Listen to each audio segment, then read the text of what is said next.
Chapter 18. Admitted false flags.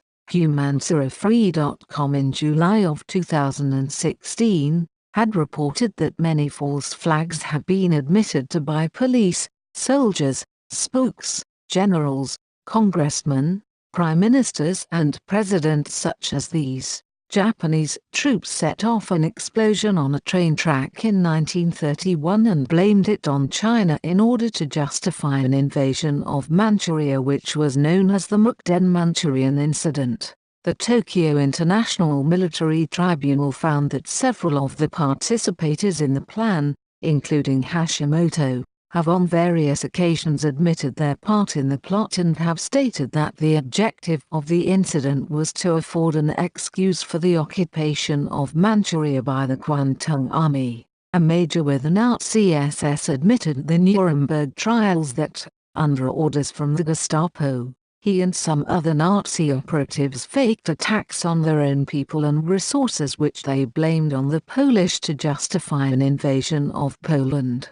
A Nazi general named Franz Halder testified at the Nuremberg trials that Nazi leader Hermann Göring admitted to setting fire to the German Parliament building in 1933 and then blamed the Communists for the arson. A Soviet leader named Nikita Khrushchev admitted that the Soviet Union's Red Army shelled the Russian village of Mainila in 1939, while blaming the attack on Finland as a basis for launching the Winter War against Finland. The Russian parliament, current Russian President Putin and former Soviet leader Gorbachev admitted that Soviet leader Joseph Stalin ordered his secret police to execute 22,000 Polish army officers and civilians in 1940, and then blamed it on the Nazis. The British government admits that between 1946 and 1948, it bombed 5 ships carrying Jews attempting to flee the Holocaust to seek safety in Palestine.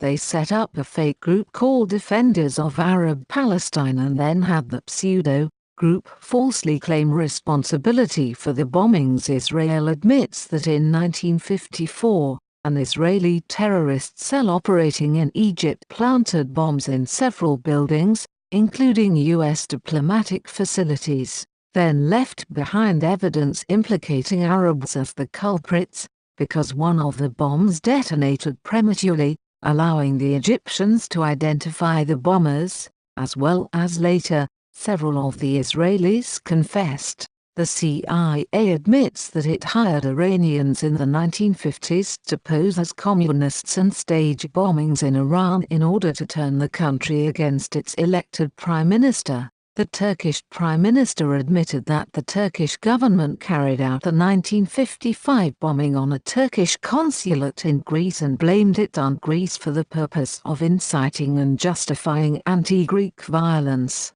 The British Prime Minister admitted to his Defense Secretary that he and American President Dwight Eisenhower approved a plan in 1957 to carry out attacks in Syria and blame it on the Syrian government as a way to effect regime change. The former Italian Prime Minister, an Italian judge and the former head of Italian counterintelligence admitted that NATO, with the help of the Pentagon and the CIA, carried out terror bombings in Italy and other European countries in the 1950s through to the 1980s and blamed communists in order to rally people's support for their governments in Europe, in their fight against communism. One participant in this program added you had to attack civilians, women, children, innocent, unknown people far removed from any political game, and the reason was simple.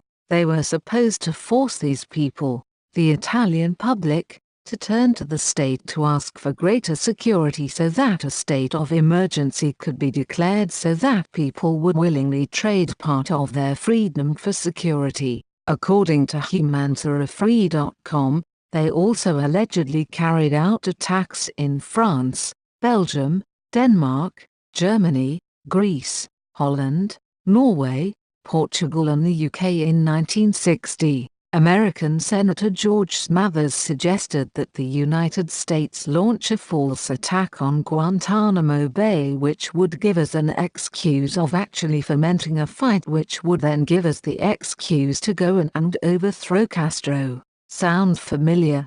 Recently declassified documents show that in 1962, the American Joint Chief of Staff signed off on a plan to blow up American airplanes, using an elaborate plan involving the switching of planes, and also to commit terrorist acts on American soil, and then blame it on the Cubans in order to justify an invasion of Cuba in 1963. The United States Department of Defense wrote a paper promoting attacks on nations within the Organization of American States, such as Trinidad, Tobago or Jamaica, and then falsely blaming it on Cuba.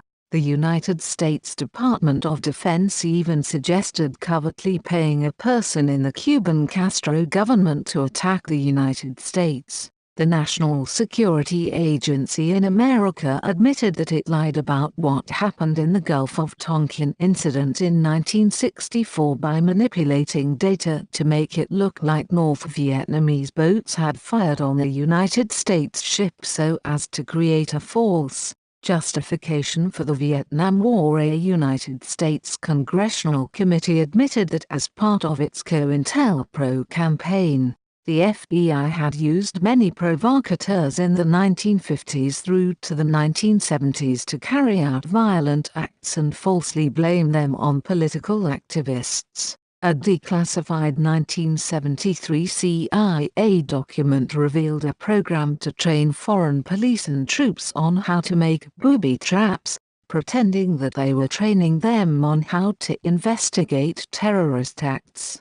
The training was as follows: providing trainees with basic knowledge in the uses of commercial and military demolitions and incendiaries as they may be applied in terrorism and industrial sabotage operations, introducing the trainees to commercially available materials and home laboratory techniques, likely to be used in the manufacture of explosives and incendiaries by terrorists or saboteurs. Familiarizing the trainees with the concept of target analysis and operational planning that a saboteur or terrorist must employ, introducing the trainees to booby-trapping devices and techniques, giving practical experience with both manufactured and improvised devices through actual fabrication. The German government admitted that in 1978, that the German Secret Service detonated a bomb in the outer wall of a prison and planted escape tools on a prisoner who was a member of the Red Army faction,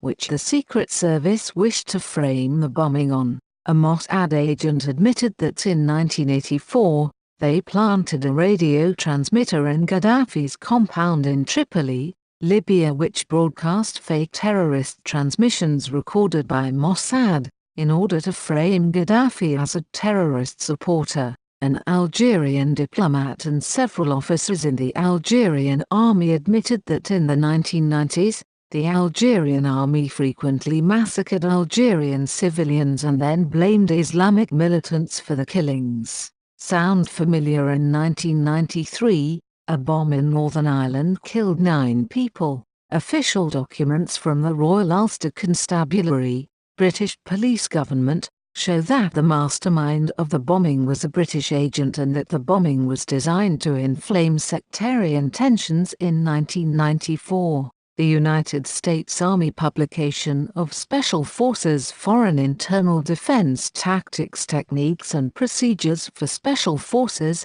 which was updated in 2004, recommends employing terrorists and using false flag operations to destabilize leftist regimes in Latin America. A CIA psychological operations manual prepared by a CIA contractor for the Nicaraguan Contra rebels noted the value of assassinating someone on your own side to create a martyr for the cause.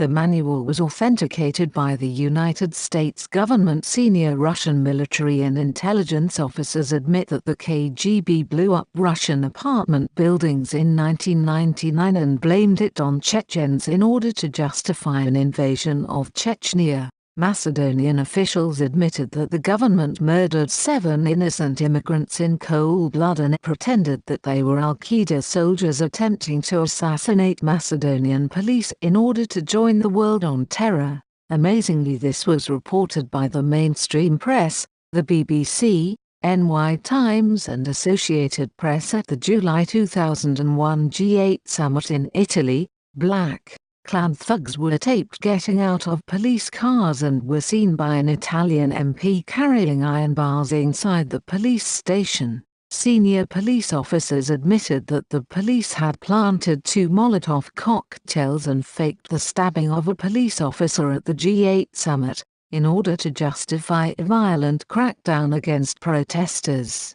The United States falsely blamed Iraq for playing a role in the 9/11 attacks as one of the main justification for launching the Iraq War. The FBI admitted that the 2001 anthrax attacks were carried out by one or more United States government scientists, and a senior FBI official said that the FBI was told to blame the anthrax attacks on Al-Qaeda by White House officials. According to the Washington Post, Indonesian police admitted that the Indonesian military killed American teachers in Papua in 2002, and blamed the murders on a Papuan separatist group in order to get that group listed as a terrorist organization. A former Indonesian president admitted also that the government probably had a role in the Bali bombings. Former Department of Justice lawyer John Yoo suggested in 2005 that the United States should go on the offensive against Al-Qaeda, having the intelligence agencies create a false terrorist organization. It could have its own websites, recruitment centers, training camps and fundraising operations. Professor John Aquila of the Naval Postgraduate School is a renowned United States defense analyst credited with developing the concept of netware, and he called for Western intelligence services to create a new pseudo-gang terrorist group as a way of undermining real terror networks. New rules would allow the special forces to set up action teams in target countries abroad which can be used to find and eliminate terrorist organizations. A former military officer said, "Do you remember the right-wing execution squads in El Salvador? We founded them and we financed them. The objective now is to recruit locals in any area we want, and we aren't going to tell Congress about it." In June 2005, United Press International reported that United States intelligence officers reported that some of the insurgents in Iraq had recent model Beretta 92 pistols with their serial numbers erased that had come off a production line without any serial numbers. Analysts speculated that the guns were probably from either Mossad or the CIA. At the G20 protests in London in 2009, a British MP saw plainclothes police officers attempting to incite the crowd to violence. In 2011, Egyptian politicians admitted that government employees looted priceless museum artifacts to try and discredit the protesters. Rioters who discredited peaceful protests against the swearing-in of the Mexican president in 2012 admitted that they were paid 300 pesos each to destroy everything in their path. Photos show them waiting in groups behind police lines prior to the violence. Did the same happen with Donald Trump's swearing-in at the White House in November 2016? A Colombian Army colonel admitted that his unit murdered 57 civilians before dressing them in uniforms and claiming that they were rebels killed in combat. A writer for The Telegraph named Ambrose Evans Pritchard said that the head of Saudi intelligence named Prince Bandar admitted that the Saudi government controls Chechen terrorists. Higher-level sources in the United States admitted that the Turkish government, a NATO country, carried out the chemical weapons attacks that were blamed on the Syrian government, and that a high-ranking Turkish government official admitted on tape plans to carry out attacks and blame it on the Syrian government. The Ukrainian security chief admitted that the sniper attacks which started the Ukrainian coup were carried out in order to frame others. Officials admitted that the Ukrainian snipers fired on both sides to create maximum chaos. Burmese government officials admitted that Burma used false flag attacks against Muslim and Buddhist groups within the country in order to stir up hatred between the two groups to prevent democracy from spreading. Britain's spy agency, GCHQ in Cheltenham, has admitted that it carries out digital false flag attacks on targets, framing people by writing offensive or unlawful material and blaming it on the target. United States soldiers have said that if they kill innocent Iraqis and Afghanis, they then drop automatic weapons near the body so they can pretend that they were militants. In 1999, Newsweek reported that a former Los Angeles Police Department cop named Perez said that he and his partner, Officer Nino Durden, shot an unarmed 18th Street gang member named Javier Ovando, and then planted a semi-automatic rifle on the unconscious suspect and claimed that Ovando had tried to shoot them during a stakeout. A former United States intelligence officer recently alleged that most terrorists are false flag terrorists or are created by our own security services. The special agent in charge of the FBI office in Los Angeles said that most terror attacks are committed by the CIA and FBI as false flags, and the director of the NSA under Ronald Reagan said that by any measure, the United States has long used terrorism. In 1978-79, the Senate was trying to pass a law against international terrorism, and in every version they produced, the lawyers said that the United States would be in violation. His name is General William Odom. David Steele is a 20-year-old Marine Corps intelligence officer and the second highest civilian in the United States Marine Corps intelligence. He is also a former CIA clandestine services case officer. He is also a whistleblower, and this is what he says: most terrorists are false flag terrorists or are created by our own security services. In the United States, every single terrorist incident we have had has been a false flag or has been an informant pushed on by the FBI. In fact, we now have citizens taking out restraining orders against FBI informants that are trying to incite terrorism. We've become a lunatic asylum. Former British Foreign Secretary Robin Cook also said that the truth is, there is no Islamic army or terrorist group called Al-Qaeda, and any informed intelligence officer knows this. But there is a propaganda campaign to make the public believe in the presence of an intensified entity representing the devil only in order to drive TV watchers to accept a unified international leadership for a war against terrorism.